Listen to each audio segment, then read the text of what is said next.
नमस्कार दोस्तों, स्वागत है आप सभी का तैयारी जीत के चैनल पर। यूपी द्वारा वर्ष 2015 में अंतिम बार लेखपाल की परीक्षा कराई गई थी। तब से लेकर अभी तक जो है लेखपाल की वैकेंसी नहीं आई है और हम समाचार पत्रों में डेली बेसिस पर सुन रहे हैं कि अब आ रही है और अभी तक लेखपाल की वैकेंसी नहीं आई है। लेकिन वर्ष 2021 में मार्च अप्रैल में जो है आयोग द्वारा घोषणा की गई है कि एक परीक्षा ज़रूर करा दी जाएगी, या तो यूपी पैट की परीक्षा होगी या फिर डायरेक्ट लेखपाल की परीक्षा। समाचार पत्रों के हिसाब से मैं बता रहा हूं। तो इन दोनों ही परीक्षाओं में, चाहे वो प्रथम चरण की परीक्षा हो, पीईटी की परीक्षा हो या फिर लेखपाल की परीक्षा हो, हिंदी जो है कंपलसरी आएगी अगर यूपी का पैट होता है तो। इसके लिए जो है चैनल द्वारा जो है एक प्रैक्टिस जो है मैं चलाने जा रहा हूं, जिसमें हम हिंदी, जीएस, बौद्धिक क्षमता और गणित के क्वेश्चंस को हल करेंगे डेली बेसिस पे। तो चलिए शुरू करते हैं आज का ये वीडियो। सबसे पहला जो ये वीडियो है इसमें हम प्रीवियस ईयर का प्रश्न पत्र देखेंगे। जूनियर असिस्टेंट कनिष्ठ सहायक भर्ती 31/5/2015 का प्रश्न पत्र उठाएंगे हिंदी का और उसको हल करेंगे। पहला प्रश्न देखिए, योगदान में कौन सा समास है? तत्पुरुष, कर्मधारय, बहुब्रीहि, अव्ययी भाव। जिस समास का पूर्व पद गौण हो और उत्तर पद प्रधान हो वहां पर तत्पुरुष समास होता है। तो यहां पर ऑप्शन 1 जो है सही हो जाएगा, तत्पुरुष समास। ऑप्शन 1 तत्पुरुष समास। उच्छ्वास का सही संधि विच्छेद क्या है? यूपी में अब तक वर्ष 2020 में भी एक परीक्षा कराई गई है जनवरी में। जितने भी प्रीवियस ईयर के क्वेश्चंस हैं उन सभी का अभ्यास करेंगे। इसके अलावा जो है हरदेव बाहरी और वासुदेव नंदन की जो हिंदी की बुकलेट आती हैं उसके भी बेहतरीन क्वेश्चंस को आपके सामने मैं लेके आऊँगा। हिंदी आपको अच्छे से तैयार कर लेनी है। गणित एक बहुत इंपॉर्टेंट रोल जो है पैदा करता है लेखपाल की परीक्षा में, उसको अच्छे से तैयार करिए। और जीएस ग्रामीण विकास भी है। क्वेश्चन नंबर 2, उच्छ्वास का सही संधि विच्छेद क्या होगा? तो यहां पर उत जमा श्वास मिलकर के बनाते हैं उच्छ्वास। सही जवाब है ऑप्शन 3।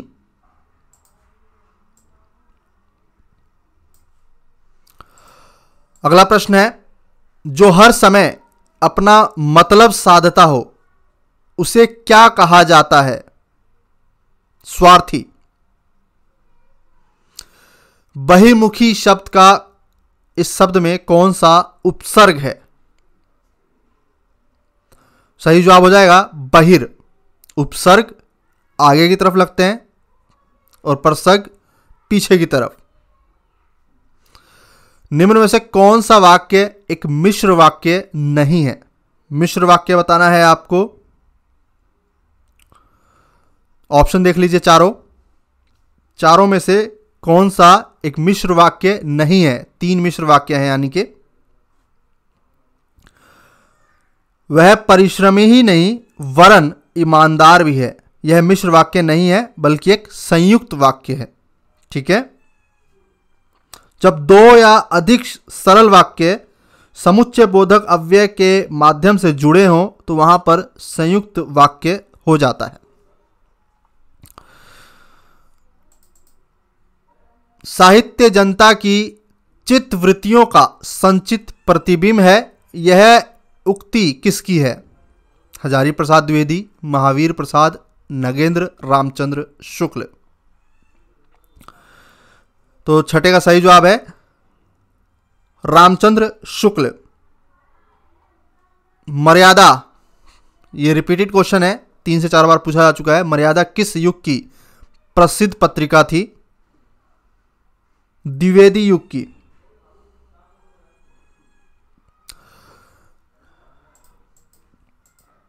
निम्नलिखित काव्य पंक्तियों को उनके रचनाकारों के साथ सुमेलित करना है। भक्ति ही जनहि नहीं कुछ भेदा तुलसीदास से सुमेल होगा। हम राज्य के लिए मरते हैं, मैथिली शरण गुप्त। ये उपमान मैले हो गए हैं, अज्ञ। और ऑप्शन डी बतरस लालच लाल की, ये सुमेल होगा द्विवेदी बिहारी से। ये दूसरी बार पूछा गया प्रश्न है। ऑप्शन 3, ये कनिष्ठ सहायक भर्ती परीक्षा यूपीट्रिपलएससी द्वारा कराई गई थी, उसका प्रश्न पत्र है ये। कृतज्ञ, इसका विलोम बताइए। तो कृतज्ञ का विलोम शब्द हो जाएगा कृतघ्न, दूसरे के उपकार को ना मानने वाला, उसके लिए एक शब्द कृतघ्न, उपकार को मानने वाला कृतज्ञ। संकरा रास्ता के लिए जो एक शब्द प्रयोग किया जाता है संकीर्ण, तो 10वें का संकीर्ण का विलोम क्या होगा? विकीर्ण। कई बार उत्कीर्ण लगा देते हैं, ऑप्शन गलत हो जाएगा। 10वें का ऑप्शन 3 होगा। पर्यायवाची शब्द चुनना है। मृगधर, मृगधर शिव का पर्यायवाची है। इसके अन्य पर्यायवाची क्या होंगे? उमापति, त्रिपुरारी, महेश, देवादिदेव आदि। मृगधर ऑप्शन 3 शिव। पराग, पराग का पर्यायवाची शब्द जो है किससे सुमेल होगा? सुगंध, खुशबू, परिमल, सुरभि, महक, इसके जो है पर्यायवाची होते हैं। इस तरह के प्रश्न आपसे पूछे जा सकते हैं। नीचे दिए गए शब्द के लिए अर्थ व्यंजक 4 विकल्प दिए गए हैं। सर्वाधिक उपयुक्त अर्थ व्यंजक विकल्प चुनकर लिखें। गयंद, गयंद का अर्थ होता है बड़ा हाथी। मूढ़ चेता, ऑप्शन देखिए मूढ़ चेता, इसका सही जवाब क्या होगा? मूढ़ चेता। ऑप्शन 3 मूर्ख। प्रायोगिक, प्रायोगिक का अर्थ व्यंजक क्या होगा? जिसका पहले प्रयोग किया जा चुका हो। ऑप्शन 2 खिली हुई हवा आई, फिरकी सी आई चल गई। पंक्ति में अलंकार, इस पंक्ति में उपमा अलंकार है। जब एक वस्तु की तुलना दूसरे वस्तु से कर दी जाती है तो वहां पे उपमा अलंकार, खिली हुई हवा आई, फिरकी सी, तो ये जो सी है इससे पता लग रहा है लगभग एक अनजान पर्सन को भी कि यहां पे उपमा अलंकार होगा। बार बार शब्दों की पुनरावृत्ति अनुप्रास अलंकार हो जाता है। पापी मनुज भी आज मुख से राम नाम निकालते हैं। इस काव्य पंक्ति में अलंकार क्या होगा? पापी मनुज भी आज मुख से राम नाम निकालते हैं। आयोग द्वारा इसका जो सही उत्तर बताया गया विरोधाभास अलंकार। रस पर एक प्रश्न पूछा गया। शांत रस का स्थायी भाव क्या होगा? शांत रस का 18वें का सही जवाब है निर्वेद। श्रृंगार रस का स्थायी भाव है रति। आपको सेंटेंस बनाना है 19वें में। कुल मिलाकर आत्मरक्षा, कुल मिलाकर आत्मरक्षा, फिर य र ल व को जो है आप देख सकते हैं, सेंटेंस बनाइए। कुल मिलाकर सही जवाब क्या होगा? कुल मिलाकर सबसे पहले हो जाएगा व। कुल मिलाकर आत्मरक्षा के मामले में महिला आयोग की रपट तथा पुलिस अधिकारियों की बातों से यह निष्कर्ष सामने आता है कि छात्राओं को आत्मरक्षा के लिए सुरक्षा के तरीकों में निपुण किया जाता है। तो यहां पर ऑप्शन 3। अगला प्रश्न देखिए। जब तब चेचक के समानांतर और अंतिम सेंटेंस क्या है? हाथों में छोटे घाव फुंसियां हो जाती हैं।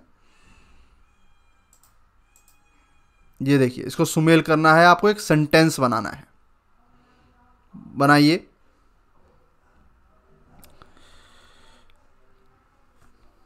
सही जवाब क्या होगा? तब चेचक के समानांतर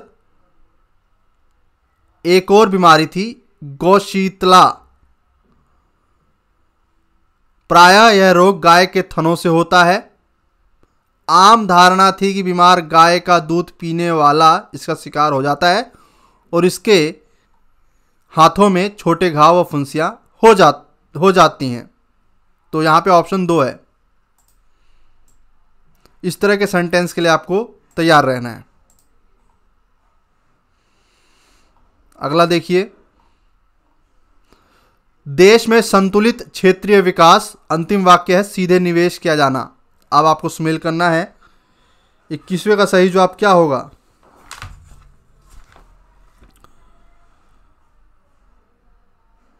सबसे पहले,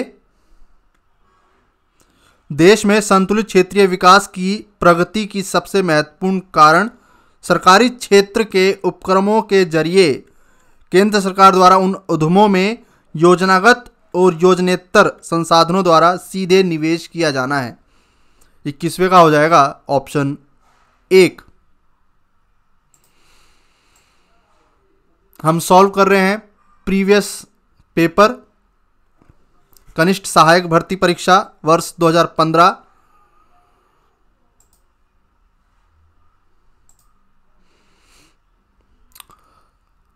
राज्यों को विभिन्न योजनाओं के लिए योजना आयोग के माध्यम से जो संसाधन दिए जाते हैं उनका उद्देश्य देश के विभिन्न भागों का संतुलित क्षेत्रीय विकास करना है। 22वें का सही सुमेल हो जाएगा ऑप्शन 2। चलिए आगे जो है 23वें से लेकर के 27 तक जो है गद्यांश पर आधारित प्रश्न है, जो कि लगभग सभी लोग सही कर लेते हैं, उसको हम स्किप कर देते हैं। 29वां प्रश्न देखिए जरा। 29वां प्रश्न क्या कह रहा है? 3 वाक्यों में गलतियां हैं और एक वाक्य बिल्कुल सही है, और सही वाक्य कौन सा है वो आपको बताना है। हिंदी में लिखा होगा निम्नलिखित 4 वाक्यों में 3 त्रुटिपूर्ण है, त्रुटि रहित वाक्य छांट कर उसे चिन्हित करें। त्रुटि रहित इसका मतलब है जिसमें गलती नहीं है, यानी कि जो सही है। सही जवाब क्या हो जाएगा?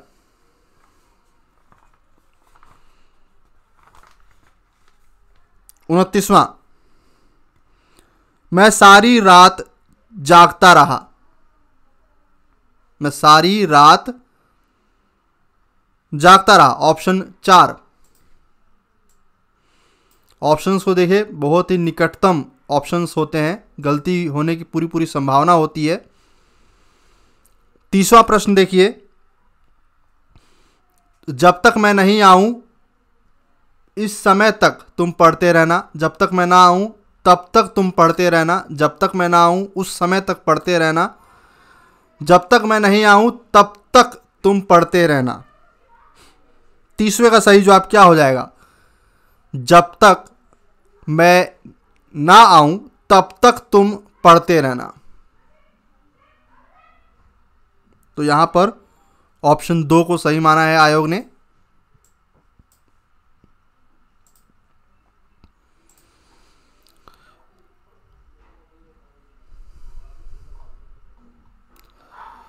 यह काम मैं आसानी सहित कर सकता हूं। यह काम मैं आसानी से कर सकता हूं।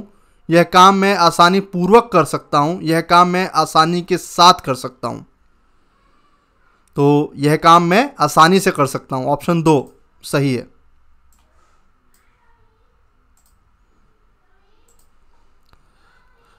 बत्तीस से 35 निम्नलिखित वाक्यों में से एक एक स्थान रिक्त है, उचित विकल्प चुनकर चिन्हित करें। गांधी जी का अर्थशास्त्र धर्म और रिक्त स्थान पर आधारित है।